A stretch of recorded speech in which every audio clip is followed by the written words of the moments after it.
Welcome back to the deep dive. So over the last few sessions, we've really built up a picture, haven't we? We have covered neurotransmission, those signal transduction pathways. Yeah. It gets pretty complex. Yeah, gene regulation too, and the big neurotransmitter systems, dopamine, serotonin, glutamate, GABA, kind of the fundamentals. Exactly. Chapters 1 through 4 really set the stage. Essential stuff for understanding, well, pretty much everything in psychopharmacology. And that groundwork is key for today because we're diving into Chapter 5. Drugs for psychosis. Right. And we're specifically thinking about, those of you just starting out, incoming residents, PGY1s. The goal isn't just learning names. It's about really understanding how these drugs work day to day. What's our mission then for this deep dive? It's to unpack the mechanisms, to get beyond that simple idea of, antipsychotics just block dopamine. Because it's way more complicated than that. Oh, absolutely. We need to look at the whole range of receptors they hit, what that means clinically for efficacy, for side effects, stuff you'll actually use. Okay, let's jump in. Psychosis. The classic starting point is the dopamine hypothesis, right? Too much dopamine activity.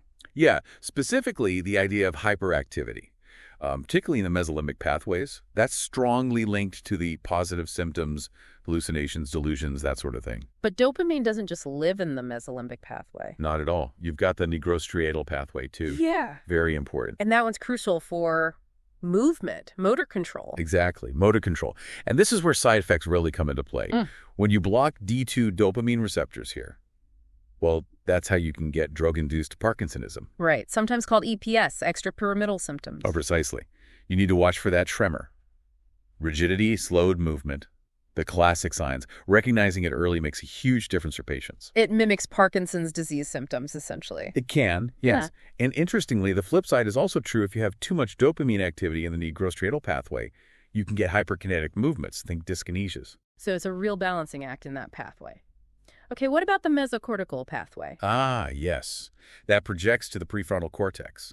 Critical area for cognition, executive function. And it's implicated in the other symptoms of schizophrenia, the negative and cognitive ones. That's the thinking. Negative symptoms like, blunted affect, lack of motivation, social withdrawal, and the cognitive deficits. Also affective symptoms like mood changes. And the dopamine story here is different from the mesolimbic one. It seems to be, yes. The hypothesis for the mesocortical pathway is actually kind of the opposite, maybe a hypodopaminergia, a deficiency in dopamine activity. So too little dopamine there might contribute to those negative and cognitive symptoms. That's the idea. It highlights how complex dopamine's role is different effects in different brain regions, contributing to this really multifaceted illness. Okay, so let's talk about how the meds intervene. The older ones, the first-generation antipsychotics, they primarily work how? Their main mechanism, the foundation really, is blocking D2 dopamine receptors postsynaptically. And that action in the mesolimbic pathway helps reduce those positive symptoms we talked about. Exactly. That's the core therapeutic effect for hallucinations and delusions. Now, you mentioned presynaptic receptors before, autoreceptors. How do they fit in? Right. So dopamine neurons have these D2 and also D3 receptors right on their own terminals. These are presynaptic autoreceptors. Or like a feedback loop? Precisely. When dopamine levels rise in the synapse, they activate these autoreceptors, which tells the neuron, okay, slow down release. It's a brake pedal. But the D2 blockers, they don't care if it's pre or postsynaptic. They just block D2. They don't discriminate, no. They hit both. So wait, if you block the brake pedal, doesn't that mean more dopamine gets released at first? That's a really sharp point. Yes. Initially, blocking those presynaptic D2 autoreceptors can lead to a surge in dopamine release. It seems counterintuitive. So how does blocking D2 help them? You need enough blockade at the postsynaptic D2 receptors to overwhelm that initial presynaptic effect. You need to sufficiently block the signal getting through on the receiving end, despite that initial increase in release. Okay, got it. It's not just a simple on-off switch. Now, the newer drugs, the atypicals, they do more than just D2 blockade. Serotonin comes into play. Big time. Serotonin or 5-HT receptors are key targets for many second-generation antipsychotics. This is a major reason why their effects and the side effect profiles can look quite different from the older meds. And the 5-HT2A receptor seems particularly important. Very much so. Blocking 5-HT2A receptors acting as an antagonist or an inverse agonist there is thought to help with negative symptoms. The ones that often don't respond as well to just D2 blockade. Exactly. And it might even help with cognition. How does blocking 5-HT2A affect dopamine, though. Is there a connection? There is, and it's quite interesting. Blocking 5-HT2A, particularly in the prefrontal cortex, seems to indirectly increase dopamine release in that specific area. Ah, so it might help counteract that mesocortical hypodopaminergia we mentioned earlier. That's the hypothesis, a more targeted way to potentially boost dopamine where it might be low without worsening things in the mesolimbic pathway. Clever. What about other serotonin receptors, like 5-HT1A? 5-HT1A partial agonism is another important mechanism found in some atypicals. Partial agonism. Oh. Okay, we'll need to define that better in a moment. But what does 5-HT1A partial agonism do? It's thought to potentially reduce the risk of drug-induced Parkinsonism, those motor side effects, possibly by influencing dopamine in the nigrostriatal pathway. And maybe antidepressant effects, too. Yes, 5-HT1A agonism is linked to antidepressant actions, which is really useful given how often mood symptoms overlap with psychosis. Okay. And you also mentioned 5-HT1B and 5-HT2C briefly. Right. 5-HT1D are inhibitory heteroreceptors. Basically, they sit on the terminals of other neurons like norepinephrine, dopamine, acetylcholine neurons. Serotonin acting there can turn down the release of those other neurotransmitters. And 5-HT2C. Blocking 5-HT2C receptors. That's linked to antidepressant effects as well. But it's also a big one we associate with metabolic side effects. Weight gain specifically. We'll definitely circle back to that. Okay, lots of serotonin interactions. Let's clarify that agonist spectrum idea. We hear agonist, antagonist, partial agonist, inverse agonist. Right. Let's use the lock and key analogy. The receptor is the lock. The neurotransmitter, or a drug, is the key. Okay. A full agonist is a key that fits perfectly and turns the lock all the way open. Maximum effect, like dopamine itself at a dopamine receptor. Makes sense. An antagonist. That's a key that fits the lock but doesn't turn it. It just sits there, blocking the real key, the neurotransmitter, from getting in. Most older antipsychotics are D2 antagonists. Okay. And an inverse agonist. That was a bit trickier. It binds to the receptor and not only blocks the agonist, but also reduces the receptor's baseline activity. It actively turns it off, even below its resting state. Got it. So where does a partial agonist fit? The partial agonist is like a key that fits, turns the lock, but only partway. It produces a response, but it's less than the full agonist, even if all receptors are occupied by it. Okay, so it provides some activation, but not maximal activation. Exactly.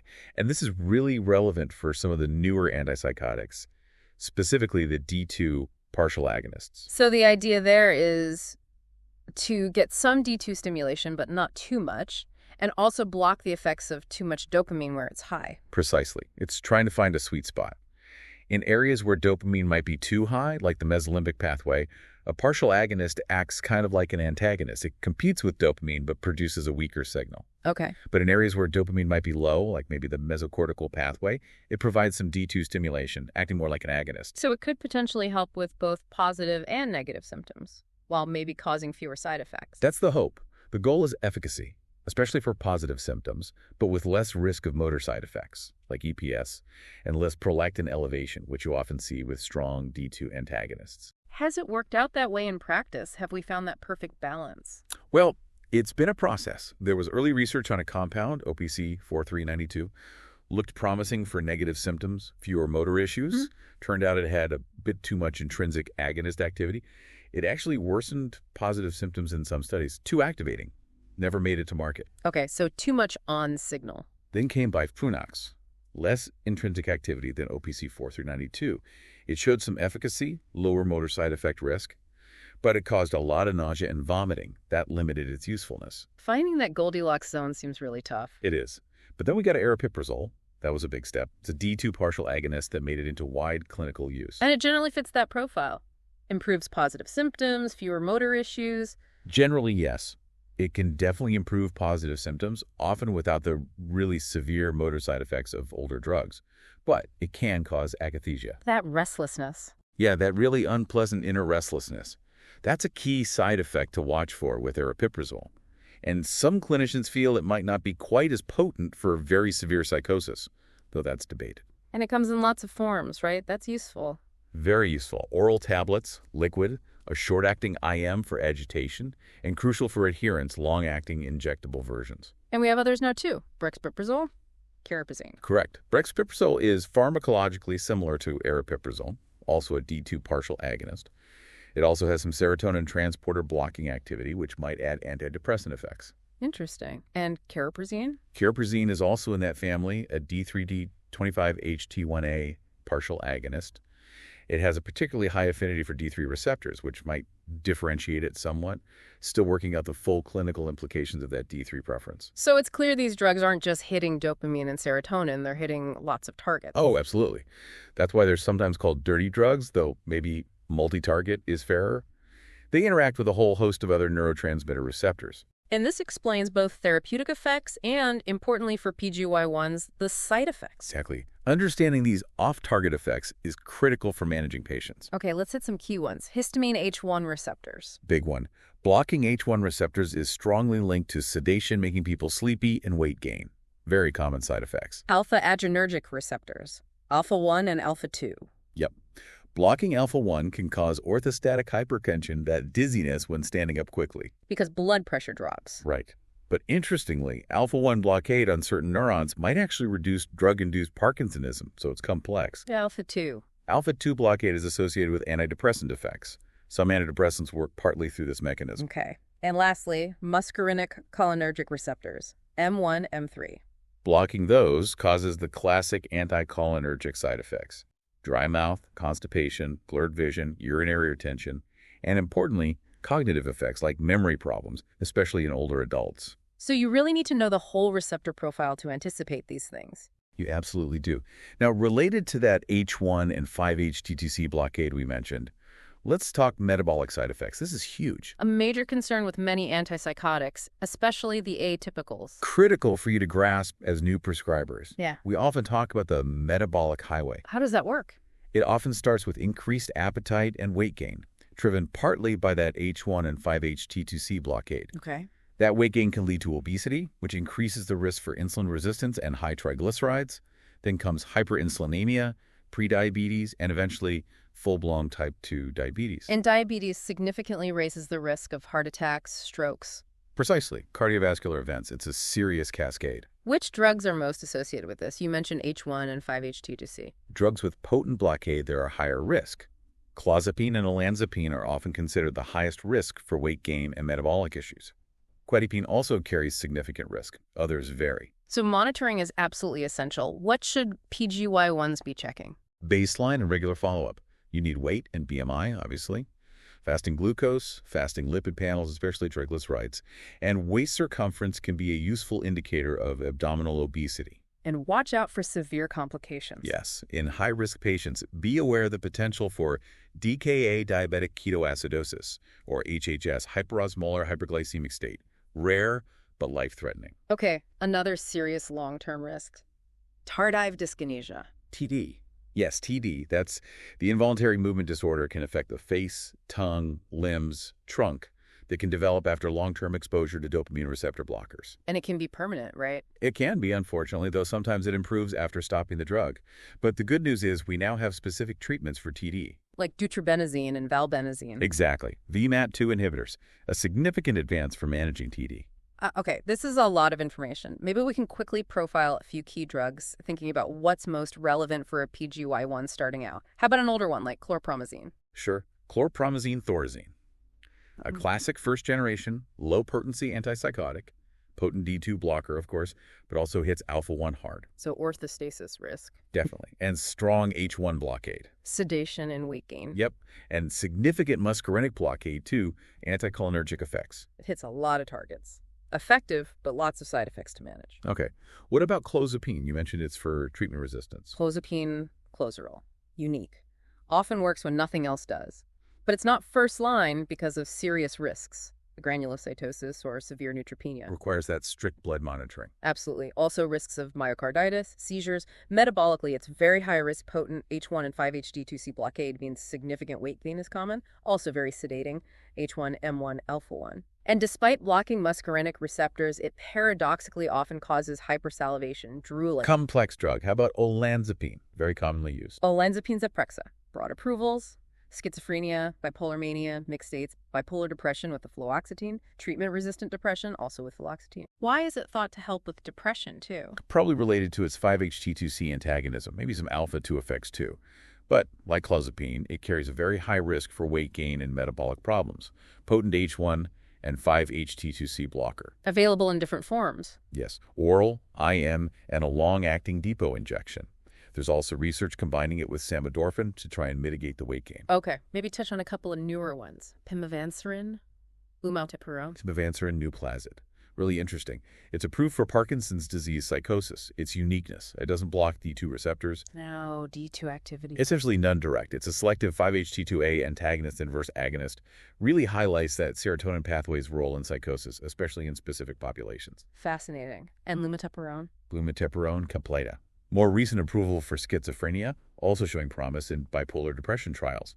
Its mechanism is still being fully worked out, but preclinical data suggests the mix of things. Like what? Maybe presynaptic D2 agonism, postsynaptic D2 antagonism, plus potent 5-HT2A antagonism, and it also affects serotonin reuptake.